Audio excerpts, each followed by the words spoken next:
So the episode starts off in the prison with the guard giving food to the inmates. He passes a plate to Duplicate's brother, Paul, who gets up and checks his surroundings, seeing that the place is empty and there's no one watching. So he gets the bright idea of cloning himself multiple times, while keeping one clone safe up on the ceiling, multiplying over and over, and literally killing his clones to break down the prison cell door. And I want y'all to realize that he's willing to do this cause he knows he has a clone that's safe up on the damn ceiling. But not too long ago, Kate was arguing that she almost died when she did the same thing and had another version of herself stored away for safekeeping. I'm telling you, she just wanted to feel like she was a part of the team. I could have died too. No, you couldn't have, bitch. Paul gets out from his cell and gets to moving, tackling one guard to the ground and using his clones for the combo, taking out 3 more. And look at the quality of the jumping. This fool ain't know what hit him. Tried to press, but got outmaneuvered. Caught the baton, got that shit pushed back further than his hairline, and another clone stepped in. Grabbed his tie to then give him a 2-piece. Paul made it down to the lower level and was trying to run out to his freedom. His clone in the back hitting a mean spin kick. But when he gets to the door, bro opens it and is standing there like J. Cole. Where you think you going, little nigga? Treating him like a misbehaving animal. He's been a bad boy. Putting a collar on him, picking him up into the air. All this with one hand too. Paul couldn't even look anymore. He got his eyes closed, mouth open, catching flies, and gets slammed to the ground. This man standing over him just blinking. Couldn't believe it. That weak ass escape plan. And when Paul tries to take off the collar, it's blocking his powers from working. And that's when he looked up and said, "Just do it. Get it over with, please." Accepting his fate, getting concussed. Kate had to come by and explain to him that he's a dumbass. But he's saying that the organization that he works for, called the Order, is gonna break him out. People like us don't belong in prison. Kate had to show his blind ass the room he's sitting in, even the clothes he's got on. These prison walls say otherwise. And then they start talking about their father. Paul blames his father for the fact that him and his sister got taken away and were experimented on. Had them fighting and shit. Look at this mismatch. Paul kicked the shit out of Kate and I was like, oh nah. They ain't make you do all that. You pointing at the wrong dude. He trying to blame someone else. But I'm wondering if every time they duplicate, they get dumber. They losing brain cells. Cause not only did he escape from the government, leaving his sister behind, but he left just to go work as an assassin for the Order. And plus, he blames his dad. Look at this nigga, bro. Need I say more? Mark comes down for his breakfast because his mom made pancakes. And Eve comes walking through the front door, pretending like she wasn't just getting her shit waxed, straight oiled up. So Mark, did you not sleep? Sleep? Nah, his ass wasn't sleeping. Stop kicking me. I heard them talking about making a movie. Nah, we were just watching one. His mom giving him the side eye, not believing a word he's saying. While Oliver, no, he wasn't tripping. He explains what he heard up in that room just like these.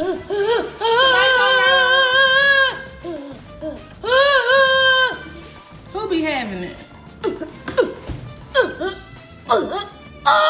That might be the movie we be watching sometimes. Oh yeah. Y'all don't have a TV. So anyway, Mom, how much does it cost to rent an apartment? Nigga, you're broke. Well, we just wanted to know. Oh. But nigga, you're broke. No checkings, no savings. You got 30 cents to your name on a good day. Debbie had to look at Oliver. You hear this fool? So Eve has an idea on how to make some money. She goes over to the prison and pitches to them that having a superhero like Invincible on speed dial will help them protect the prison from any danger. Pretty much scam them, say give me that shit nigga. They ain't read the fine print of their contract. Invincible is just a stage name.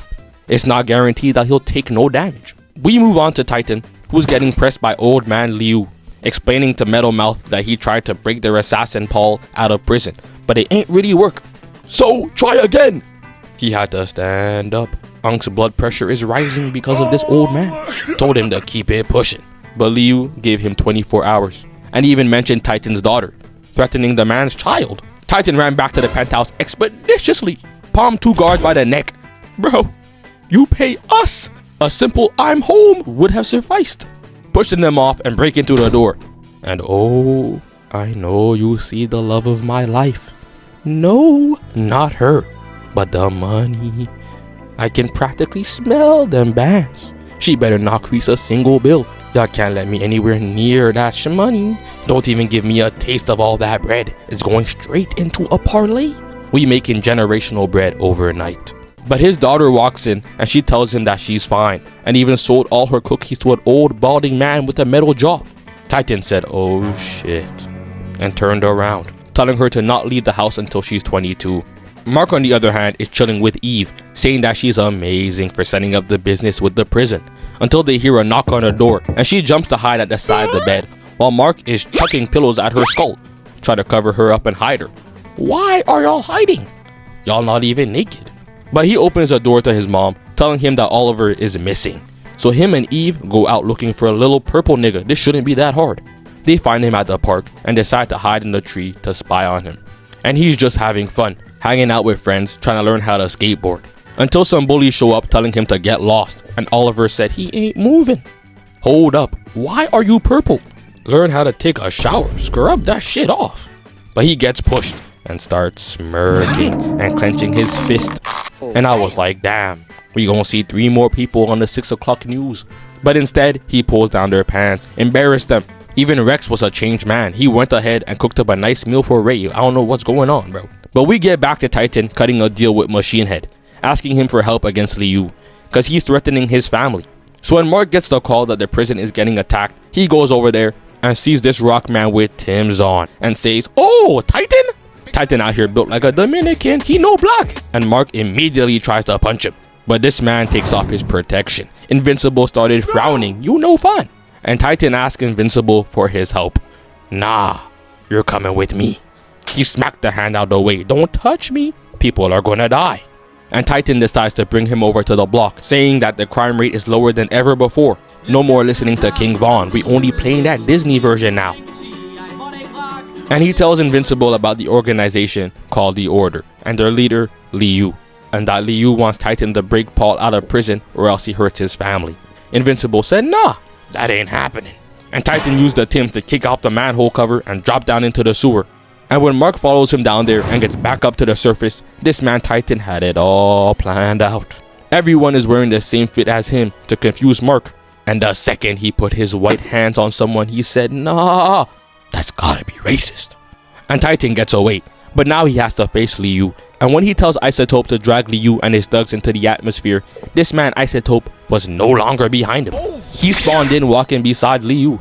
And that's when Liu started moving like Batman and the Tibetan monks, using astral projection to release a dragon. Titan is trying to fight it, but it's not working out. He needs to put in more time in the gym, getting tossed out the building and falling to get introduced to the concrete. Turning back towards his minimum wage employee, "Guard my body." and flies off, making his way to the prison to break out Paul. Mark gets the text and Eve decides to go along with him to help, grabbing the dragon by the tail and trying to have a reasonable conversation. He watched too much Naruto. What he think this is? He dodged out the way of the attack, hitting that nice drift and rushing back in, punching straight jelly, bouncing like Rod Wave's stomach, that trampoline. And then Liu uses another Rod Wave tactic, tries to eat him but completely misses, darting towards him, making him taste the dirt, and gets dribbled off the ground like a basketball. Eve sees this and said, "Nah, this nigga is trash," and gets to jumping. Invincible uses her as a weapon to smack the dragon, got him looking in the distance, and they thought this frame would hit. Both of them pulled up with a superhero punch, tried to get that couple's pic. Posted it on the gram and they got 4 likes and 2 comments. That shit was corny. Paul sees this chance to make a run for it and uses his powers to break out of the collar.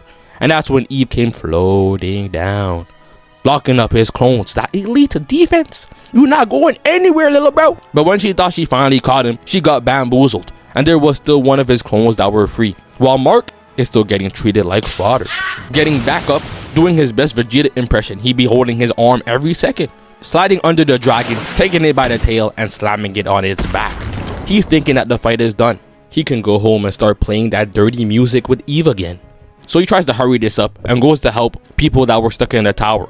But that's when he got caught lacking, got took and tossed away, skipping rocks. But he decides to finally get serious. Picks up 2 boulders to launch at Liu and flies up to take this time to dive back down and completely obliterate the dragon. But this big ass dragon ain't his real body, so he ain't really take no damage. The cameraman got bored of that BS fight and cut back to Machine Head, walking up to bro holding the old man like a baby. Look at him! Don't touch my gramps! Ain't nobody trying to rub his shiny bald scalp like a bowling ball. But that's when Isotope came through, placing his sweaty palms on bro's bicep. Isotope be spamming his powers like Goku with instant transmission. I would too! Teleporting him into the sky and letting him enjoy the view, just crashing down, causing property damage across the street. Even handing Machine Head a gun, cocking it back and put a bullet to his head, which causes the dragon to disappear as well. And we see this black hand pop up on screen. This man Titan was fine this whole time.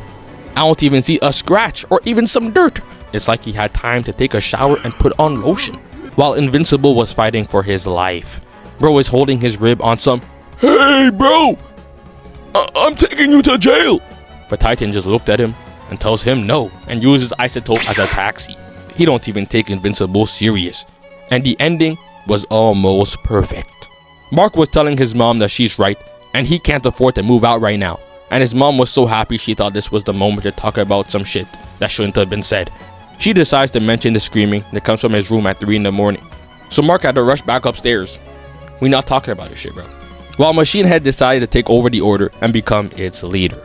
So Titan is then allowed to quit from that organization and go back to only having to worry about his own city. But like I said, it was almost perfect. Cause it turns out that Liu ain't dead. We see his buff henchman washing him down. This is Paul's activity. Hey, yo. He just fell out of the sky into a building and all he got was a broken arm. He would pack up any of y'all niggas and fold y'all in suitcases. Not me though. Not me. Just y'all niggas. And he sends a dragon spirit back into the body of Liu. And yeah, I appreciate everyone who watches. We're almost at 30K. So don't forget to subscribe and peace.